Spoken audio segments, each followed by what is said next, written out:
আমরা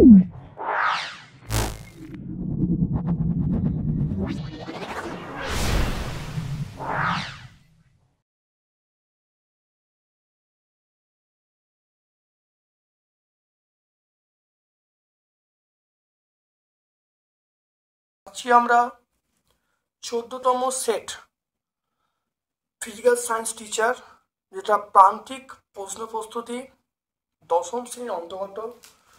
মাধ্যমিক 2025-এ যারা পরীক্ষা দিতে যাচ্ছ, অত্যন্ত কার্যকারী সেট। খুব ভালো করে দেখো, শুধু প্র্যাকটিস করে নাও। এর আগে আমি অনেক সেট তোমাদের দিয়েছি, সেগুলো দেখবে, এগুলো একটু দেখবে। অবশ্যই তোমরা ভৌতবিজ্ঞান নিয়ে কোনো ভয় ভীতি আর থাকবে না। দেখে নাও, চলে আসছি আজকে বিভাগ কয়ের প্রশ্নে। কয়ের প্রশ্নে চলে এসো। প্রথম প্রশ্ন দেখো, প্রাকৃতিক, দেখে নাও, প্রাকৃতিক গ্যাসের প্রধান উপাদান। প্রাকৃতিক গ্যাসের প্রধান উপাদান আমরা কি বলবো? মিথেন।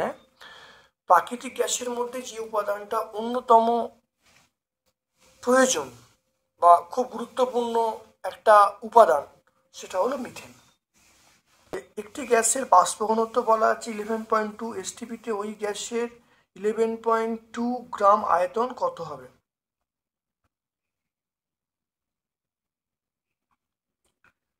এটা আমরা বলবো আয়তন 11.2 হবে। আমরা জানি ডি এর মান এখানে বলা আছে কত? ডি এর মান বলা আছে 11.2। তাহলে এম এর মান কত হবে? এম সমান 2D, তাই 2 × 11.2, এটা 22.4 লিটার। 22.4। এবার দেখে নাও, তাহলে 22.4 এর আয়তন আমরা কত বলবো? 22.4 লিটার। এখানে 1 গ্রামে আয়তন বার করব, 22.4 বাই 22.4, আর এখানে বলা আছে 11.2 গ্রাম। তাহলে 22.4 বাই 22.4, 11.2 লিটার। তাহলে কোথাও করলে হবে, দেখো 11.2 লিটার।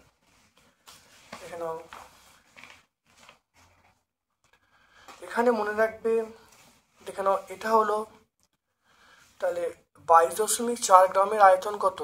22.4 লিটার। এটা আমরা এসটিপিতে বলবো একে কত, আর দেখো দেয়া আছে 11.2, এর কত হবে? তাহলে 11.2 লিটার। 1.3, একটি ত্রিপরমাণু গ্যাসের পারমাণবিক গুরুত্ব বলা আছে 16, বাষ্প ঘনত্ব কত হবে? এটা 24 বলবে। লোহার ক্ষেত্র প্রসারণ গুণাঙ্ক বলা আছে, লোহার ক্ষেত্র প্রসারণ গুণাঙ্ক বলা আছে, আয়তন প্রসারণ গুণাঙ্ক কত হবে? 1.4 চলে এসো। বিটা মানে ক্ষেত্র প্রসারণ গুণাঙ্ক 24 × 10⁻⁻6 পার ডিগ্রি সি। আমার এখানে বলেছে গামার মানটা চাইছে। গামার মানটা আমরা বলবো আলফা সমান β/2 সমান γ/3। তাহলে এখান থেকে ধরো যে গামার মানটা পাই, দেখো 3/2 × বিটা, তাহলে 3/2 × বিটা, তাহলে 3/2, বিটার মান কত? বিটার মান হলো 24 × 10⁻⁻6। এটা কাটাকুটি করলে কত হবে? 12। এটা 36 × 10⁻⁻6 পার ডিগ্রি সি। এটা কার মান? গামার মান পেয়ে গেল। দেখে নাও, তাহলে অপশান ডি আমরা বলবো। প্রতিসরণের কারণ বিভিন্ন মাধ্যমে আলোর বেগ।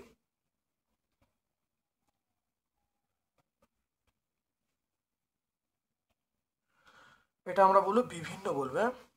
শূন্য মাধ্যমে পরম প্রতিসরাঙ্কের মান কত? শূন্য মাধ্যমে পরম প্রতিসরাঙ্কের মান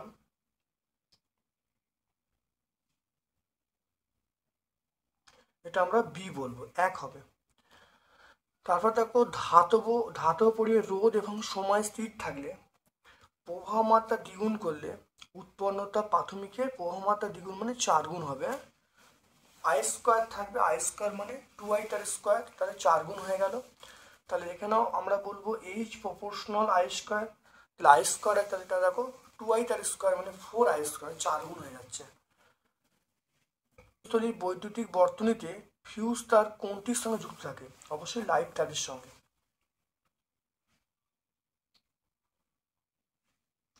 তারপর দেখে নাও পরমাণু চুল্লিতে ভারী জল ব্যবহার করা হয় মডারেট হিসেবে, ভারী জল ব্যবহার করে মডারেট হিসাবে।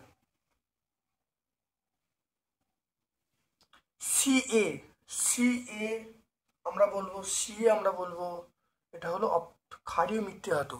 সিএ বলবো ক্ষারীয় মিথ্যে। দেখে নাও ক্ষারীয় মিথ্যে ধাতু আমরা পাবো, দেখো গ্রুপ 2 মানে 2 নম্বর গ্রুপটা, দেখো এই গ্রুপে 2 নম্বর গ্রুপে দেখো ক্ষারীয় মিথ্যে ধাতু, দেখো ক্ষারীয় মিথ্যে ধাতু, দেখো এখানে দেখো ক্যালসিয়াম আছে, দেখতে পাচ্ছ।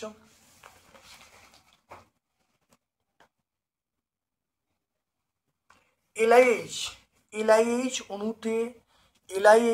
অণুতে এইচ কোন নোবেল গ্যাসের ন্যায় গঠন লাভ করে? এলআইএইচ সেটা আমরা বলি হিলিয়াম। হ্যাঁ, এটা হিলিয়ামের গঠন লাভ করে এলআইএইচ। কেন প্রদত্ত কোনটি তড়িৎ পরিবহন করতে সক্ষম? NaCl, গলিত NaCl, তরল HCl, কঠিন NaCl, ইউরিয়া। এটা আমরা বলবো গলিত NaCl তড়িৎ পরিবহন করতে পারে। কিপ যন্ত্রে প্রস্তুত করা যায় সেটা আমরা কি বলবো? H2S, H2S কিপ যন্ত্রে প্রস্তুত করা যায়। হাইড্রোজেন সালফাইড কিপ যন্ত্রে তৈরি করা যায়। কোন পদ্ধতিতে জিঙ্ক ধাতু নিষ্কাশন করা যায়? জিঙ্ক ধাতু নিষ্কাশন করা যায় আমরা বলবো সেটা হলো কার্বন বিজারণ পদ্ধতিতে। কার্বন বিজারণ পদ্ধতিতে জিঙ্ক ধাতু নিষ্কাশন করা যায়। সমযোজী দ্বিবন্ধনযুক্ত যৌগ, সমযোজী দ্বিবন্ধনযুক্ত যৌগ সেটা আমরা বলবো C2H4 অর্থাৎ অ্যাসিটিলিন। না, C2H4 হলো ইথিলিন। তাহলে ইথিলিন, C2H4 মানে ইথিলিন, তাহলে এটা হলো দ্বিবন্ধনযুক্ত যৌগ। এবার চলে এসো বিভাগ ক্ষয়ে চলে এসো। বায়ুমণ্ডলে কোন স্তরে মেরুজ্যোতি দেখা যায়? এটা হলো থার্মোস্ফিয়ার। হ্যাঁ, কেউ যদি আয়নোস্ফিয়ার বলে সেটাও হবে, তোমরা লিখবে থার্মোস্ফিয়ার। গ্রিনহাউস, প্রধান গ্রিনহাউস গ্যাস আমরা বলবো CO2 বা কার্বন ডাইঅক্সাইড। ওজোন স্তরে CFCর ভূমিকা, ওজোন স্তর ধ্বংসে CFCর ভূমিকা। ওজোন স্তর ধ্বংসে আমরা এইখানটাই বলবো, এই জায়গাটা বললে হবে। অতি বেগুন রশ্মির আঘাতে CFC বিভাজিত হয়ে সক্রিয় Cl পরমাণু উৎপন্ন করে, যা ওজনকে অক্সিজেনে পরিণত করে। Cl+O3 সমান CClO+O2, আমরা এটা বললেই হয়ে যাবে। এই প্রক্রিয়া অবিরাম চলতে থাকে। পেজ নাম্বার 4 আমরা পেয়ে যাব। Page number 4। আদর্শ গ্যাসের অণুগুলির আকর্ষণ নেই। আদর্শ গ্যাসের অণুগুলির মধ্যে কোনো আকর্ষণ নেই, এটা সত্য মিথ্যা? এটা আদর্শ অণুগুলির মধ্যে কোনো আকর্ষণ বিকর্ষণ বল কাজ করে না, ধরে নেওয়া হয়। ভিটি লেখচিত্রে উষ্ণতা অক্ষকে কোন উষ্ণতায় ছেদ করে? এটা -273°C। আয়তন, গ্যাসের আয়তন গুণাঙ্কের মানের কোনো একক নেই। গ্যাসের আয়তন গুণাঙ্কের একক অবশ্যই আছে, এটা মিথ্যা। এর এককটা হলো °C⁻⁻1, এটা আমরা যদি সিরিয়াসে বলি। এসআই পদ্ধতিতে তাপ পরিবাহিতাঙ্কের একক কি? এসআই পদ্ধতিতে তাপ পরিবাহিতাঙ্কের একক দেখে নাও, আমরা বলবো watt metre inverse kelvin inverse. Watt metre inverse দেখে নাও, watt metre inverse kelvin inverse. আচ্ছা, বক্রতা কেন্দ্রগামী আলোক স্তর আপতিত হলে চ্যুতি কত হবে? বক্রতা কেন্দ্রগামী এটা আমরা চ্যুতি 180° বলবো। 180° বলবো। তারপর দেখে নাও দিনের বেলা আকাশকে নীল দেখানো। দিনের বেলা আকাশকে নীল দেখে আলোর কোন ধর্মের জন্য? নীল দেখায় এটা আলোর বিক্ষেপণের জন্য। আমরা বলবো আলোর বিক্ষেপণ।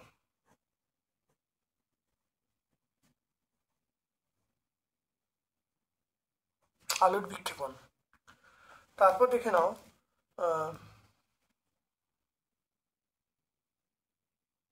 দেখো একটি বিন্দু আলোক উৎস থেকে অবতল দর্পণের কেন্দ্রে বক্রতা কেন্দ্রে স্থাপন করা হয়েছে।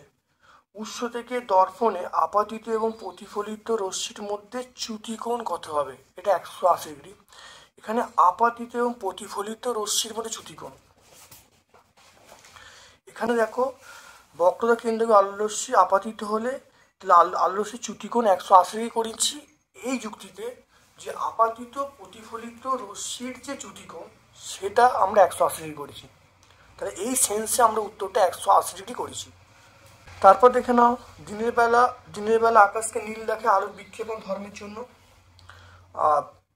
বার্লো-চক্রে কোন শক্তিতে, এটা আমরা বলবো তড়িৎ শক্তি যান্ত্রিক শক্তিতে। তড়িৎ শক্তি যান্ত্রিক শক্তি বা গতি শক্তি লিখতে পারি।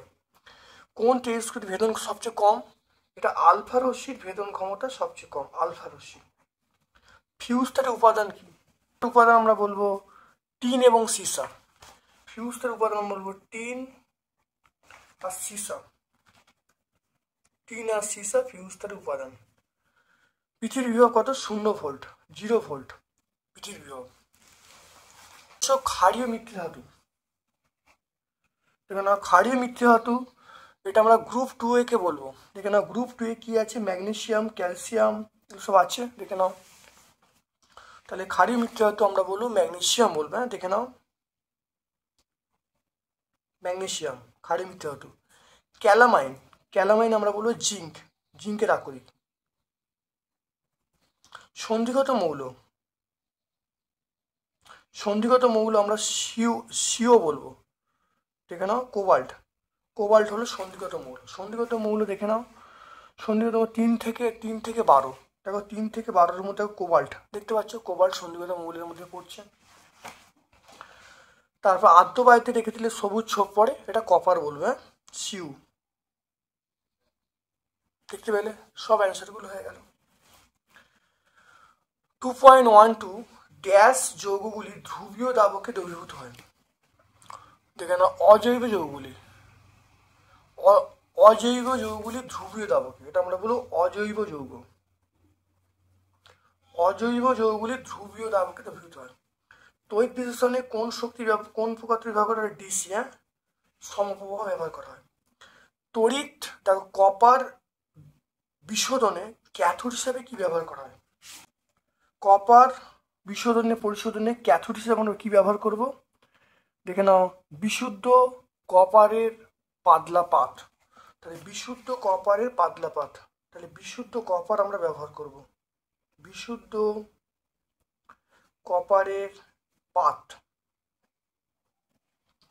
অ্যানোড মাঠে পাওয়া যায় মূল্যবান ধাতু, প্ল্যাটিনাম বলবো, সোনা বলবো, এগুলো সব বলবো। নেসলার বিকারক কাকে বলে,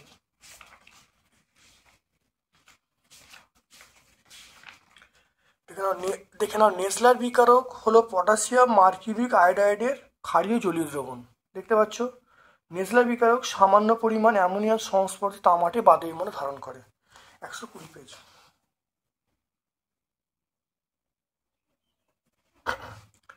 তারপর দেখো ক্ষারীয় সোডিয়াম নাইট্রোফুসাইড দ্রবণে H2S পাঠালে কি হবে, দেখে নাও এটা বেগুনি বর্ণ, দেখতে পাচ্ছ বেগুনি বর্ণ।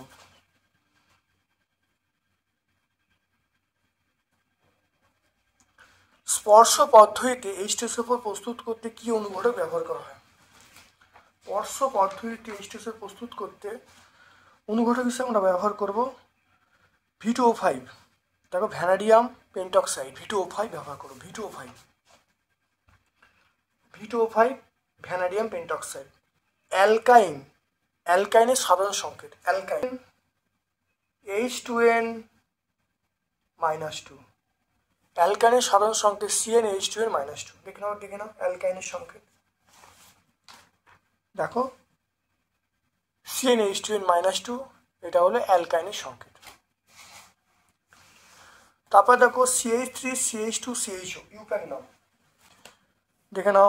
দেখে নাও CH3, দেখো CH3CH2CHO এর নাম হলো প্রোপানল, দেখতে পাচ্ছি প্রোপানল।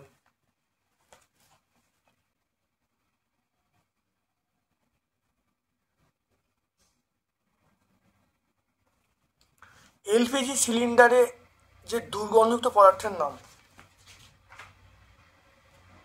দেখো ইথাইল মার্কেপট্যান C2H5SH।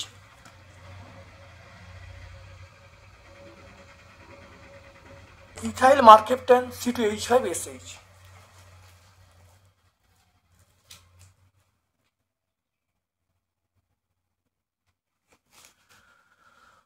তারপর দেখে নাও বিভাগ গয়ের প্রশ্ন, গ্রিন হাউসের কারণ লিখতে বলছে, গ্রিন হাউসের প্রধান কারণ। 1 নম্বর পয়েন্ট হলো জীবাশ্ম জ্বালানি ব্যবহার, তারপর 2 নম্বর হলো অরণ্যচ্ছেদন, পেজ নাম্বার 5-এ আমরা পাবো। চলে এসো 87 সেন্টিগ্রেড তাপমাত্রায় কোনো গ্যাসের উষ্ণতা কত করলে চাপ দ্বিগুণ এবং আয়তন 3 গুণ হবে। দেখেন P1 V1 বাই T1 সমান আমরা বলবো P2 V2 বাই T2, এটা আমরা বলবো। তাহলে প্রাথমিক তাপমাত্রা বলা আছে 27, T1 সমান সেটা হলো 27 প্লাস 273 সমান 300 কেলভিন। তাহলে এগুলো প্রাথমিক। তাহলে P1 V1 T1 এর। এবার দেখো বলা আছে, দেখো কোশ্চেনে চলে এসো, চাপ দ্বিগুণ আয়তন 3 গুণ, চাপ দ্বিগুণ। তাহলে চাপ দ্বিগুণ মানে আমরা বলবো 2P1, আয়তন 3 গুণ 3V1 বাই T2। তাহলে এখান থেকে বলবো P1 V1 বাই 300 সমান এটা বলবো 6 P1 V1 বাই T2।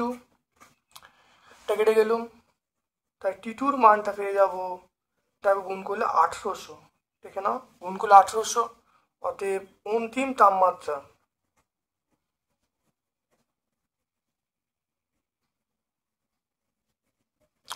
তাপমাত্রা আমরা বলবো 1800 মাইনাস 273 ডিগ্রি সেন্টিগ্রেড। এটা বলবো 1527 ডিগ্রি সেন্টিগ্রেড। দেখে নাও ভালো করে, ছোট্ট অঙ্ক, খুব ভালো করে বুঝে নাও, ছোট্ট অঙ্ক। এরপর দেখে নাও অথবার প্রশ্ন, দেখে নাও অথবার প্রশ্নটা, বেলুন ফোলানো হলে চাপ ও আয়তন উভয়ই বাড়ে, বয়েল সূত্র বিরোধী। বয়েল সূত্র কি বিরোধী? দেখে নাও।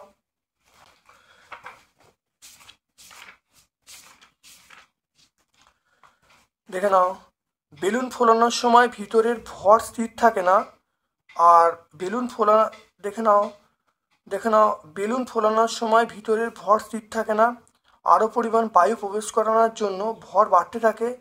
ধ্রুবক পদ হলো আমরা বলবো গ্যাসের ভর এবং আয়তন, গ্যাসের ভর এবং তাপমাত্রা। যেহেতু ভরটা স্থির থাকে না, বয়েল সূত্র কোনো প্রযোজ্য হওয়ার প্রশ্নই নেই। তাহলে পেজ নাম্বার 12 পেয়ে যাবে। হ্যাঁ, এটা আমরা পেয়ে যাব পেজ নাম্বার 12। গাড়ির ভিউ ফাইন্ডারে কোন দর্পণ ব্যবহার করা এবং কেন? এই ভিউ ফাইন্ডারে দেখো আমরা উত্তল দর্পণ ব্যবহার করি, খুব ভালো দেখে নাও কেন, কারণটা সুন্দর করে আছে, অনেকবার ব্যাখ্যা করেছি, তোমরা পড়ে নেবে। কারণ ভিউ ফাইন্ডারের মধ্যে অসৎ বিম্ব তৈরি হবে এবং এর যে দৃষ্টিক্ষেত্রটা অনেক বেশি, তাহলে এর ফলে পিছনের গাড়িকে স্পষ্টভাবে এবং ছোট আকারে দেখা যাবে। মুখ্য ফোকাসের সংজ্ঞা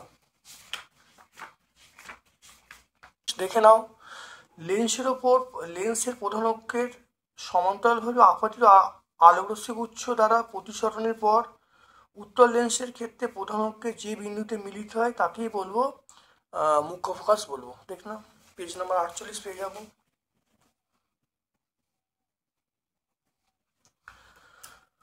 তারপর দেখে নাও 12 ভোল্ট তড়িৎচালক বল এবং 0.5 অভ্যন্তরীণ রোধ বিশিষ্ট কোনো তড়িৎ কোষকে 2.5 বহিস্থ রোধের সঙ্গে যুক্ত করলে নষ্ট ভোল্ট কত হবে? দেখে নাও।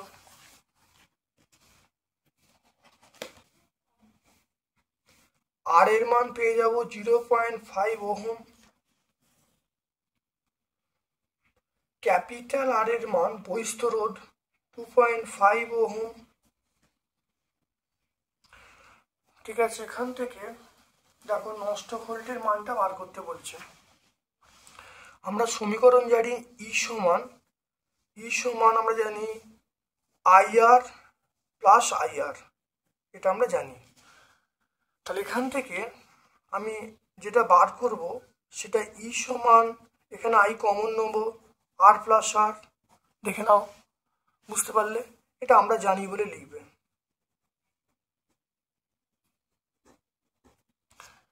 এবার এখান থেকে আমি আয়ের মানটা বার করব, এটা আর, এখান থেকে আই মানে প্রবাহ মাত্রা বার করব, তাহলে ই বাই আর প্লাস আর। দেখতে পাচ্ছ? তাহলে ই এর মান কত? ই এর মান দেখো 12, ই এর মান দেখো 12, আর প্লাস আর মানে দেখো 2.5 প্লাস 0.5। তাহলে এখান থেকে আয়ের মানটা পাচ্ছি 12 বাই 2.5 প্লাস 0.5 মানে কত? 3 হবে। এটা কাটাকুটি করলে 4 হবে। তাহলে আয়ের মানটা আমরা পেয়ে যাব 4। তাহলে প্রবাহ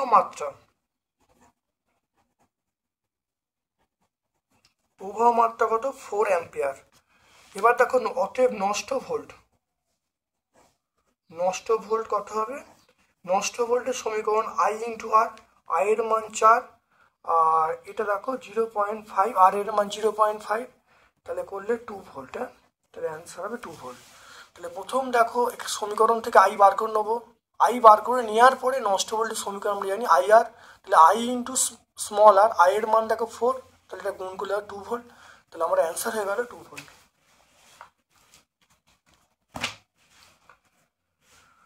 তারপর দেখানো 3.5 MgCl2 এর ইলেকট্রন ডট দেখাতে বলে। MgCl2 দেখে নাও, MgCl2 দেখে নাও ইলেকট্রন ডট, খুব ভালো দেখে নাও, এখানে সুন্দর করে ব্যাখ্যা করা আছে, ভালো করে পড়ে নেবে।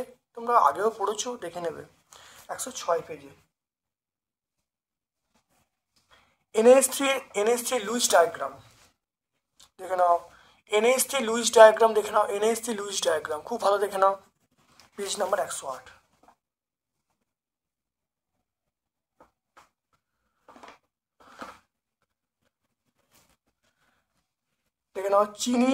দেখে নাও চিনির জলীয় দ্রবণ তড়িৎকরণ করতে পারে না, NaCl তড়িৎকরণ করতে পারে। এরকম উত্তর আগে অনেকবার হয়েছে, মনে রাখবে। চিনির জলীয় দ্রবণ অ্যানায়ন কার্বন উৎপন্ন করতে পারে না, তাই তড়িৎকরণ করতে পারে না। আর NaCl জলীয় দ্রবণ Na+Cl আয়ন উৎপন্ন করতে পারে, তাই তড়িৎকরণ করতে পারে।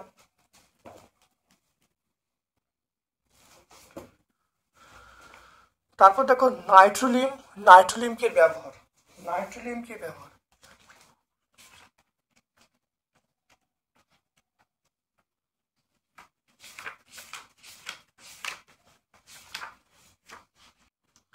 এখানে নাইট্রোলিম ক্যালসিয়াম সাইনামেট এবং কার্বনের ধূসর মিশ্রণকে নাইট্রোলিম বলে, জমিতে সার হিসেবে ব্যবহার করা হয়। এটা পেজ নাম্বার 125-এ পেয়ে যাব। থার্মিট মিশ্রণ কি? এর দ্বারা নিষ্ক্রিয় একটি ধাতুর নাম। দেখে নাও থার্মিট মিশ্রণ দেখো Fe2O3, দেখো এখানে দেখে নাও 3 ভাগ Fe2O3 এবং 1 ভাগ এল এর মিশ্রণকে আমরা থার্মিট মিক্সচার বলবো।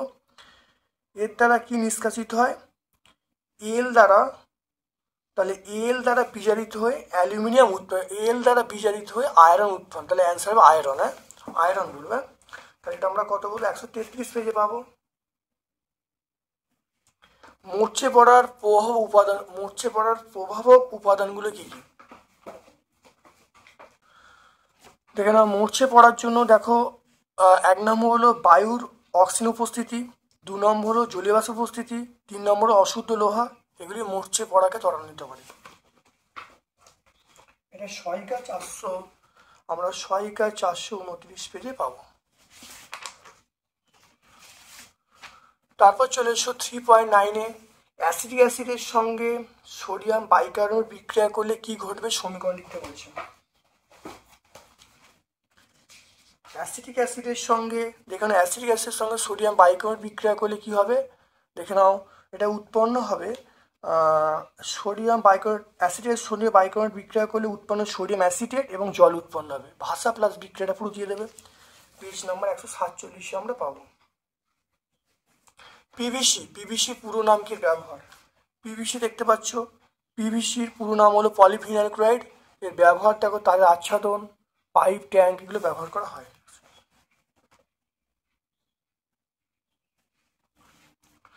তারপর দেখো বিভাগ ঘয়ের প্রশ্ন। দেখো, চার্লস বয়েল এবং অ্যাভোগাড্রোর সমন্বয় সূত্র প্রতিষ্ঠা করতে। চার্লস বয়েল অ্যাভোগাড্রোর সমন্বয় সমীকরণ, বহু পরিচিত প্রশ্ন, অনেকবার হয়েছে, আশা করি তোমরা করতে পারবে। দেখে নাও, চার্লস বয়েলস এবং অ্যাভোগাড্রোর সমন্বয় সূত্র, খুব ভালো দেখে নাও। এটা প্রতিষ্ঠা করতে এখান থেকে শুরু করবে, এইখান পর্যন্ত লিখলে কিন্তু অ্যান্সারটা হয়ে যাবে। এটা পেজ নাম্বার 17 বলবো, পেজ নাম্বার 17। দেখে নাও, 20 গ্রাম CaCO3 সঙ্গে এই লঘু HCl বিক্রিয়া করে কত গ্রাম CO2 উৎপন্ন হবে এবং এর মধ্যে অণুর সংখ্যা কত? CaCO3 তার সঙ্গে HCl বিক্রিয়া করেছে, CaCl2 প্লাস CO2 প্লাস জল, এটা হলো, দেখো এটা CaCO3 মানে 40, এটা বলবো 40, C মানে বলবো 12, অক্সিজেন 3 × 16, এটা করলে কত আসবে? 100 গ্রাম।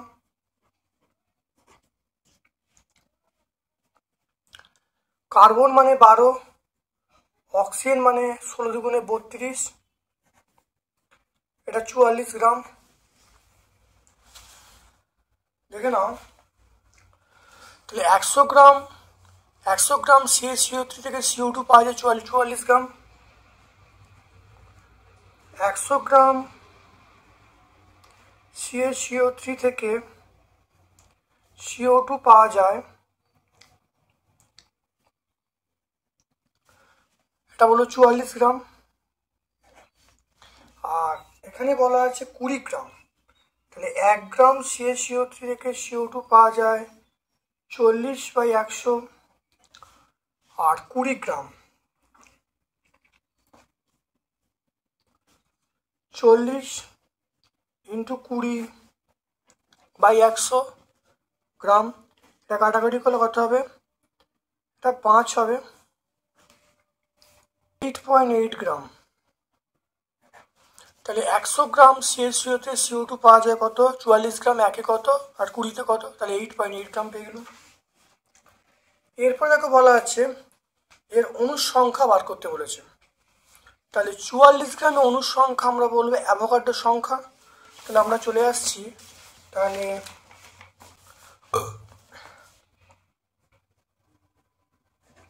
44 গ্রাম CO2 মানে 6.022 × 10⁻23টি অণু। অণু বলতে এখানে CO2 অণু বোঝাচ্ছে। তাহলে 1 গ্রামে বার করব 6.022 × 10⁻23/44, আর 8.8 গ্রামে কত? তাহলে 6.022 × 10⁻23 × 8.8/44, এটা 1.2044 × 10⁻23। তোমরা এতগুলো সংখ্যা লিখতে না পারলে 1.2 লিখবে, 1.2 × 10⁻23।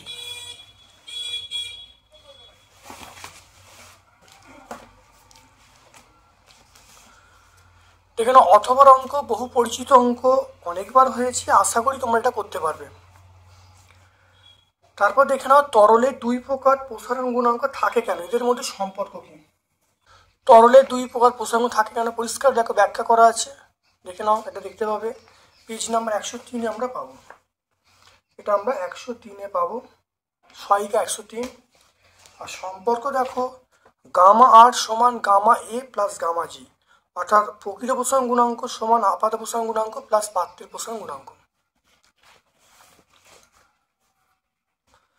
তারপর দেখো রেল লাইনে, দেখে নাও, রেল লাইনে দুটি লাইনের মাঝে ফাঁক থাকে কেন? দৈর্ঘ্য প্রসারণ গুণাঙ্কের মাত্রা কি? দৈর্ঘ্য প্রসারণ গুণাঙ্কের মাত্রা আমরা বলবো θ⁻⁻1। আর এবার দেখে নাও এইটা, দেখো রেল লাইনে পরপর দুটি রেলের জোড়ার মুখে কিছুটা ফাঁক রাখা হয় কেন? দেখে নাও, রেল লাইনে পাতার সময় দুটি রেলের জোড়ার মুখে কিছুটা ফাঁক রাখা হয়। যে কোনো জায়গায় শীতকালে তাপমাত্রা কম থাকে, গ্রীষ্মকালে তাপমাত্রা বেশি থাকে। এই তাপমাত্রা পার্থক্যের জন্য এবং চাকা এবং রেলে ঘর্ষণের জন্য তাপমাত্রা বৃদ্ধির জন্য দৈর্ঘ্য যতটা প্রসারিত হতে পারে সেটা গুরুত্ব দিয়ে দুটি লাইনের মাঝখানে ফাঁক রাখা হয় যাতে লাইনটা বেঁকে না যায়। এটা আমরা 100 পেজে পাবো, সহায়িকা 100 পেজ। এটা আমরা সহায়িকা 100 পেজে পাবো। তারপর দেখো বিপদ সংকেত হিসাবে আমরা লাল বর্ণ কেন ব্যবহার করি? চাঁদের আকাশ কালো দেখায় কেন? বিপদ সংকেত হিসাবে আমরা লাল আলো কেন ব্যবহার করি? কারণ লাল আলোর বিক্ষেপণ সবচেয়ে কম হয়। কারণ তরঙ্গ দৈর্ঘ্য বেশি হয়। তা তরঙ্গ দৈর্ঘ্য বেশি হওয়ার জন্য বিক্ষেপণ কম হয়। বিক্ষেপণ কম হওয়ার জন্য বহু দূর থেকে দেখা যায়। আর চাঁদের আকাশ কিরম দেখায়? চাঁদের আকাশ আমরা অবশ্যই কালো দেখবো। তাদের মধ্যে কোনো চাঁদে বায়ুমণ্ডল নেই, তাহলে বায়ুমণ্ডল না থাকার জন্য বিক্ষেপণ হয় না। আর বিক্ষেপণ না হলে তাহলে চন্দ্রপৃষ্ঠে দাঁড়িয়ে থাকা দর্শকের কাছে বিক্ষিপ্ত আলো পৌঁছাতে পারে না, ফলে আকাশকে কি দেখায়? এই চাঁদকে অবশ্যই কালো দেখায়। তাই আমরা বলবো চাঁদের আকাশ কি হবে? কালো দেখবে। 82 পেজে পেয়ে যাব। তারপর দেখো উপাক্ষীয় রশ্মির ক্ষেত্রে দেখা হচ্ছে অবতল দর্পণের ফোকাস দূরত্ব সমান ব্যাসার্ধের অর্ধেক। দেখে নাও, অবতল দর্পণের ক্ষেত্রে অনেকবার প্রমাণ হয়েছে, অনেকবার ব্যাখ্যা করেছি। দেখে নাও ভালো করে। এই পর্যন্ত করলে উত্তর চলে যাবে F=r/2। তাহলে 39-40 পেজ আমরা পাবো।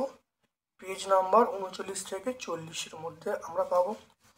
বিবর্ধক কাঁচ হিসাবে উত্তল লেন্সের ব্যবহার চিত্র সহ ব্যাখ্যা করতে বলছে। দেখে নাও, বিবর্ধক কাঁচ হিসাবে উত্তল লেন্স ব্যবহার করা যায় যখন বস্তুটাকে ফোকাসের মধ্যে রাখা হবে। বস্তুটাকে ফোকাসের মধ্যে রাখলে তাহলে প্রতিবিম্বটা সমশীর্ষভাবে বিবর্ধিত অসৎবিম্ব হবে। এটা আমরা পাবো পেজ নাম্বার 50-এ পাবো। তারপর দেখো লেন্সের সূত্রটা বিবৃত করতে বলছে, এর থেকে শক্তি সংরক্ষণ সূত্র ব্যাখ্যা করতে বলছে।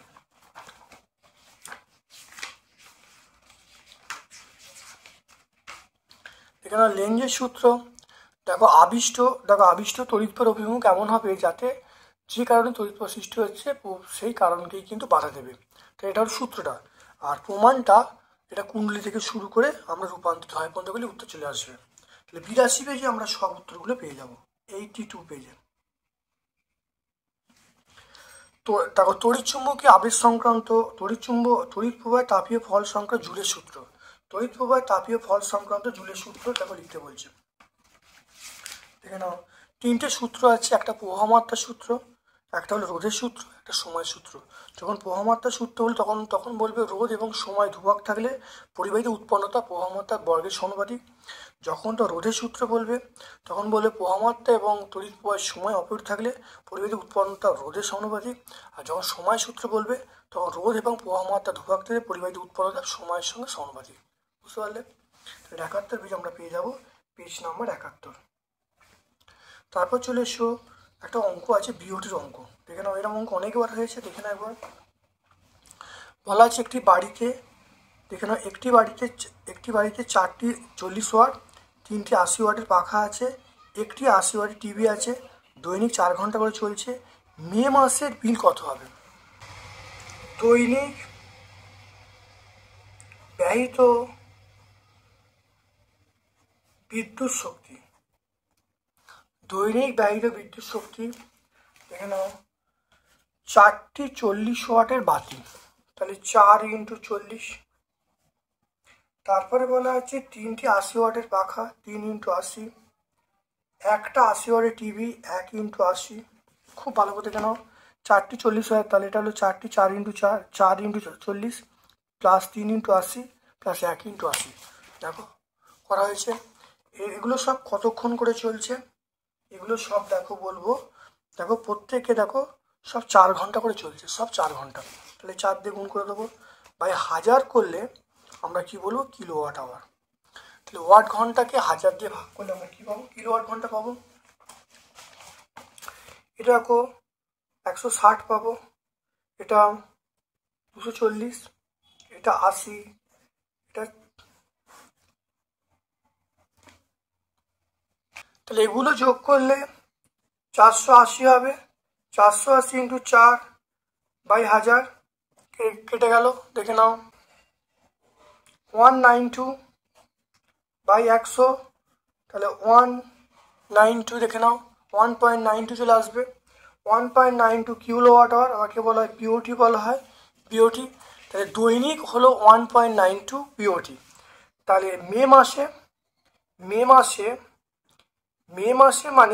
মানে 31 দিন, মে মাস মানে মনে রাখবে 31 দিনে। তাহলে ব্যয়িত বিদ্যুৎ শক্তি সেটা হলো 1.92 ইন্টু 31, তাহলে ইন্টু 31, তাহলে করলে যেটা আসবে দেখো, এটা আমরা গুণ করলে পাবো 59.52 বিওটি। তাহলে এটা আমরা কি পেলুম, এক মাসে পেলুম, মানে মে মাসে পেলুম। তাহলে মোট খরচ, তাহলে মাসিক খরচ কত হবে দেখে নাও। মাসিক খরচ হবে, তাহলে দেখে নাও 59.52, 4 টাকা খরচ ইন্টু 4, 238.08 টাকা। তাহলে এই বিওটি খরচা তার সঙ্গে 4 দিয়ে গুণ করলে 238.08 টাকা।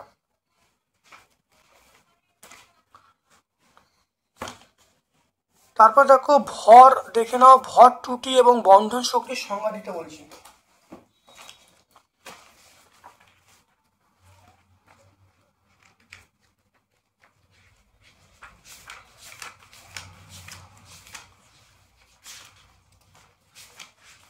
ত্রুটি দেখে নাও, ভর ত্রুটি কাকে বলে, বন্ধন শক্তি কাকে বলে। ভর ত্রুটি বন্ধন সংজ্ঞা পেয়ে যাবে। তারপর দেখো মেন্ডেলিফের পর্যায় সারণী ত্রুটিগুলো লিখতে বলছি।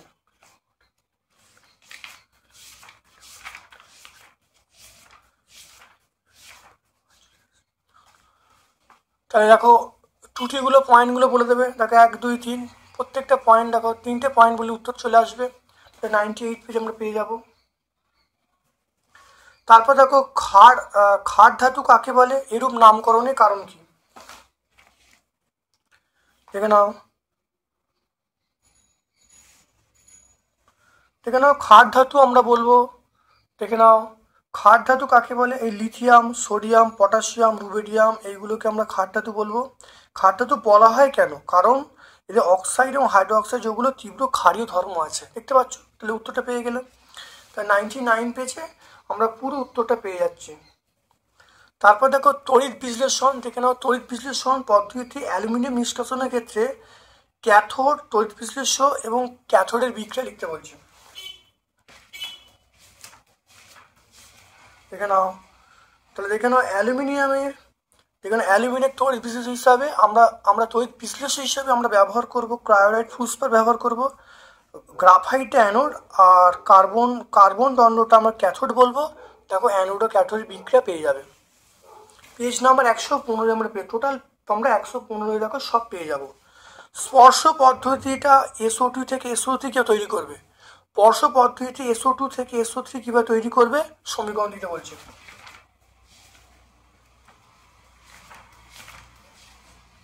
দেখে নাও আমরা এখানে 2 নম্বর পয়েন্ট, এই 2 নম্বর পয়েন্টটা আমরা বলবো, 2 নম্বর পয়েন্ট আর 3 নম্বর পয়েন্ট বললেই কিন্তু উত্তর চলে আসবে। 2 আর 3, দেখে নাও 2 নম্বর পয়েন্টটা পুরো বলবো, 3 নম্বর পয়েন্টটা বললেই কিন্তু উত্তর চলে আসবে।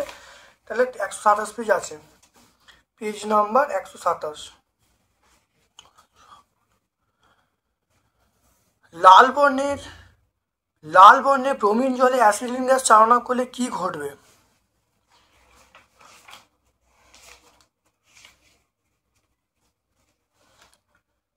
দেখো লাল বর্ণের ব্রোমিন জলের মধ্য দিয়ে যদি অ্যাসিলিন গ্যাস পাঠায়, দেখো কি উৎপন্ন হবে, 1,2-ডাইব্রোমিথেন উৎপন্ন হবে। দেখে নাও, তাই বলবে লাল বর্ণের ব্রোমিন জলের মধ্যে অ্যাসিলিন গ্যাস চালনা করলে বর্ণিন অ্যাসিডিন ডাইব্রোমাইট বা 1,2-ডাইব্রোমিথেন উৎপন্ন করবে, বিক্রিয়াটা দিয়ে দেবে।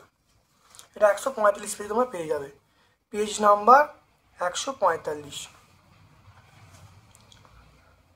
তারপর দেখো CH3 CH2OH, এখানে আমরা কি বলবো, দেখো এখানে দেখো H2SO4 এবং 170 থেকে 180 তাপমাত্রা, দেখে নাও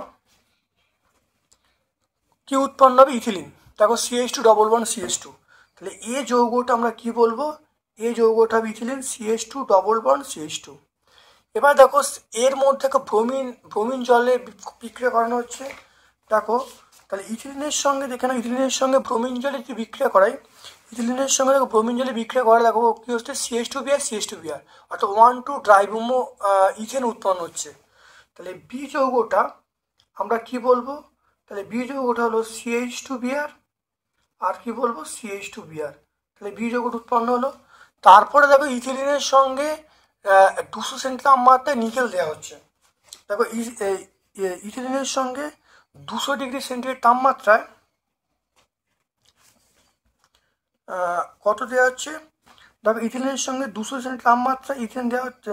তাহলে দেখে নাও, তাহলে এবার দেখো ইথিলিনের সঙ্গে 200 ডিগ্রি সেন্টি তাপমাত্রায় প্ল্যাটিনাম অনুঘটকের সাহায্যে দেখো কি উৎপন্ন হচ্ছে? CH3 বন্ড CH3 অর্থাৎ ইথেন। তাহলে সি যৌগটার নাম আমরা বলবো ইথেন, CH3 বন্ড CH3। তাহলে এই যৌগটা হলো ইথিলিন, বি যৌগটা হলো 1,2 ডাইব্রোমো ইথেন, আর সি যৌগটা হলো ইথেন। সি যৌগটার নাম হলো ইথেন উৎপন্ন হলো। দেখি বুঝতে পারলে? তাহলে টোটাল হয়ে গেল। তাহলে আজকে আমরা তাহলে 14তম স্কুলটা সম্পূর্ণ সলভ করলাম। ভিডিওটা কেমন লাগলো কমেন্ট সেকশনে কমেন্ট করবে, যদি ভালো লাগে লাইক করবে, যারা চ্যানেলটাকে সাবস্ক্রাইব করে চ্যানেলটা সাবস্ক্রাইব করে দেবে, বেল বাটনে ক্লিক করে দেবে। আমার পক্ষ থেকে সকলকে ধন্যবাদ এবং শুভকামনা জানিয়ে আজকের মতো ভিডিও শেষ করলাম। Thank you.